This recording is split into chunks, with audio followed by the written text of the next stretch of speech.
Ang alamat ng duhat. Si Duha at si Simang ay dalawa sa pinakamagandang dilag sa kanilang nayon. Pareho silang matalino at magaling sa iba't ibang bagay.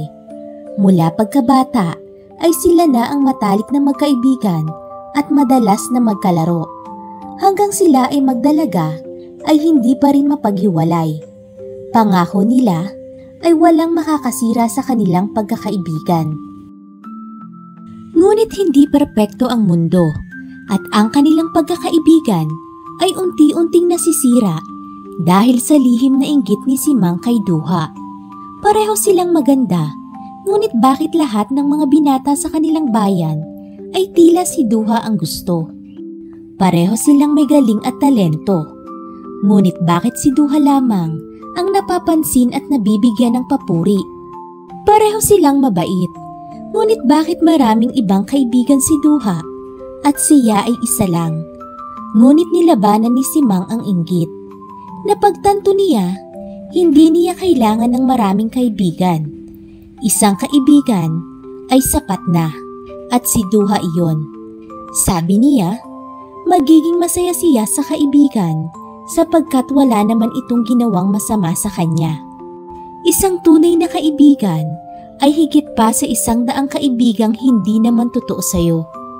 Simula noon, nakontento na si Simang kahit pa ang mga taga-nayon ay tila ayaw sa kanya. Bumalik ang saya at sigla ng kanilang pagkakaibigan ni Duha. Nagbago ang lahat nang makilala ni Simang ang binatang si Uhat nang mamasyal silang magkaibigan sa ibang bayan. Mabilis siyang umibig sa binata at tila suportado naman siya ni Duha. Naging malapit sina Simang at Uhat hanggang isang araw ay nagpahiwatig ito ng pagmamahal sa kanya. Hindi mapaglagyan ang saya ni Simang sapagkat may lalaking nagmamahal sa kanya at may matalik pa siyang kaibigang lagi sa kanyang tabi. Ano pa nga ba ang kanyang mahihiling? Isang araw ay nagpasya silang tatlo na mamasyal sa tabi ng ilog. Pagdating ni Simang sa lugar ng kanilang tagpuan ay naandun na si Duha at Uhat na masayang nag-uusap. Kumaway sa kanya ang kaibigan nang makita siya nito. Ganon din ang kanyang nobyo. Ngunit bakit tila may takot siyang nararamdaman? Paano kung mahulog sina Duha at Uhat sa isa't isa? Paano na siya? Sino ang matitira sa kanya? Kaya nagpasya siyang ipaglayo ang kaibigan at nobyo. Pinagbawalan niyang makipagkita si Duha kay Uhat. Ganon din si Uhat kay Duha. Mabilis din siyang magalit kapag nababanggit si Duha sa pag-uusap nilang magkasintahan. Kahit papareho niyang mahal ang kaibigan at nobyo, hindi sila pwedeng magkagustuhan sa loob niya. Lumipas ang maraming araw ay hindi na binibisita ni Uhat si Simang. Labis itong ikinalungkot ng dalaga. Marahil dahil ito sa kanyang di magandang asal nitong mga nakaraang pagkikita nila. Sa isip ni Simang, pumunta si Simang sa bahay ni Duha upang maglabas ng sama ng loob at humingi ng payo.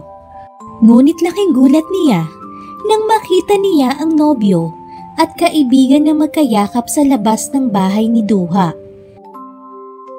Pigil ni Simang na huwag sumigaw, subalit nag-aalab ang kanyang damdamin. Kaya pala hindi na siya binibisita ng nobyo dahil nakatagpo na ito ng ibang minamahal at ang matalik na kaibigan niya pa. Paano nila ito nagawa sa kanya? Lahat na lang ba ay kukunin ni Duha sa kanya? Tumakbo si Simang palayo sa kinatatayuan ng dalawa habang umiiyak. Kinamumuhian niya ang kaibigan at nobyo. Sinusumpa niya na magbabayad ang dalawa. Sinumpa niyang magiging pangit sila at kakainin ng lupa. Ilang sandali pa ay biglang kumidlat at sumunod ay kumulog. Nanginig ang lupa at narinig niya ang sigaw ni Duha at Uhat. Bumagsak ang malakas na ulan kasabay ng malakas na ihip ng hangin. Nakita niyang unti-unting lumobo sina Duha at Uhat, sabay ng pangingitim ng balat. Sumisigaw ang mga ito dahil sa kirot. Naguluhan si Simang sa mga pangyayari. Dumating ang mga taga-nayon sa lugar. "Mangkukulam! Salot!" Narinig niyang sabi ng mga ito. "Dapat ay hindi na natin tinanggap ang mag-inang iyan dito sa ating nayon. Lahi sila ng mangkukulam," sabi ng isa. Galit ang mga ito at sumisigaw sa kanya. Hindi makaimik si Simang dahil sa bilis ng mga pangyayari.